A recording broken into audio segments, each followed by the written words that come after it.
જય મહારાજ મિત્રો, આજે આપણે છીએ નડિયાદમાં, જ્યાં હું તમને રોયલ પિઝા પેરેડાઇઝમાં ફરીથી લઈને જઈશ.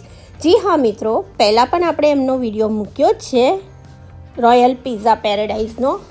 કારણ કે એનું એક કારણ છે કે એ લોકો બધી જ વસ્તુઓ ફ્રેશ ખવડાવે છે. તમે જોઈ શકો છો કે વેજીટેબલ્સ એ બધું એ લોકો પહેલાં નથી કાપતા હોતા. એ લોકો જેમ વસ્તુ પતે તેમ જ વેજીટેબલ્સ ચોપ કરીને પિઝા માટે ઉપયોગ કરે છે.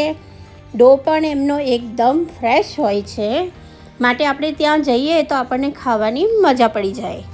તો મિત્રો, આ છે ક્ષમતા પાર્ટી પ્લોટ આગળ આવેલું ફૂડ બોક્સ, જ્યાં 3જા નંબરની દુકાન છે રોયલ પિઝા પેરેડાઇઝની. અને મિત્રો, તમે જોઈ શકો છો કે ડો એ એકદમ ફ્રેશ છે, તેમાં ટોપિંગ છે એ પણ ફ્રેશ મૂકેલું છે. હાઇજેનિકનું બી ખૂબ ધ્યાન રાખવામાં આવે છે. અને પ્લસ તમે મોંઘી હોટલોમાં ખાશો તો બજેટ વધી જશે, પણ અહીંયા ખાશો તો બજેટ તમારું બિલકુલ ઓછું આવશે. કારણ કે 120, 130 એનાથી વધારે એમનો પિઝાનો ભાવ હોતો જ નથી. અને પિઝા બી એકદમ મસ્ત રીતે બનાવે છે. તો આ રીતે પિઝા તમે ત્યાં જઈને ઓર્ડર કરો તો લગભગ 40થી 45 ટાઈપના તો એમના પિઝા જ હોય છે. તો તમે જોઈ શકો છો કે આવી રીતે ટોપિંગ પાથરીને અને બિલકુલ સરસ રીતે પિઝા આપણને બનાવીને ખવડાવે છે. અને ફ્રેશ વસ્તુઓ હોય તો બાળકો માટે તો સારી જ છે. અને એક બીજી ખાસ વાત છે કે અહીંયા બી આ મોસ્ટ ઓફ લેડીઝ જ કામ કરતા હોય છે એમના, અને ત્યાં બી લેડીઝ હોય છે, એટલે લેડીઝના હાથનો તો સ્વાદ કહી દઉં ને કે બહુ સારો જ હોય છે.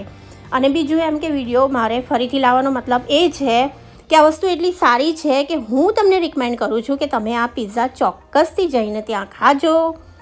અને મને યાદ કરજો ને, કોમેન્ટમાં કહેજો કે પિઝાનો ટેસ્ટ કેવો લાગ્યો.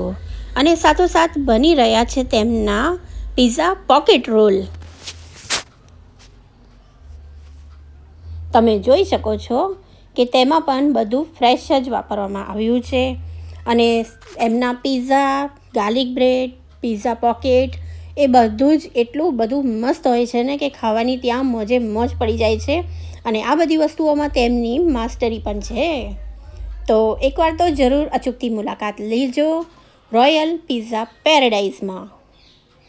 અને હા મિત્રો, તમને વિડીયો ગમતો હોય તો પ્લીઝ અમારી ચેનલને સબસ્ક્રાઈબ કરી દેજો અને બધા જ નોટિફિકેશન ઓન કરી દેજો, જેથી કરીને આવનારા વિડીયોની જાણકારી તમારા સુધી પહોંચી શકે.